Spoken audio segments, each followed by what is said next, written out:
আসসালামু আলাইকুম। আমি এখন দাঁড়িয়ে আছি ময়মনসিংহ জেলার গফরগাঁও উপজেলার দত্তের বাজার ইউনিয়নের একটি বিখ্যাত গ্রাম শরীফগঞ্জে। এই শরীফগঞ্জ গ্রামটি বিখ্যাত কারণ এই গ্রামে একটি মাত্র বাড়ি রয়েছে। আর এই বাড়ির বাসিন্দা মাত্র ৪ জন। বাড়ির মালিক রানা মোহাম্মদ মাসুদ মল্লিক স্যার। রানা মোহাম্মদ মাসুদ মল্লিক স্যার টাঙ্গাবো হাজী ইসমাইল দাখিল মাদ্রাসায় শিক্ষকতা করেন এবং অবসর গ্রহণ করেন। বর্তমানে তিনি পার্ট টাইম কান্দিপাড়া আলিমুন্নেছা বালিকা উচ্চ বিদ্যালয়ে গণিত শিক্ষক হিসেবে কর্মরত আছেন।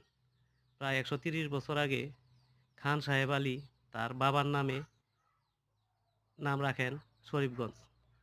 মুঘল সেনাপতি মানসিংহের বংশধর।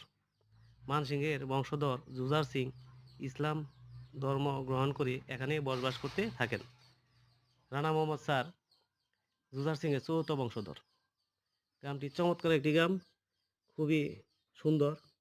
স্যার আমাদেরকে সময় দিয়েছেন, স্যারকে ধন্যবাদ। সবাই আসবেন, দেখবেন। অবশ্যই স্যারের সাথে বিদায় নিয়ে আপনাদের কাছ থেকেও বিদায় নিলাম।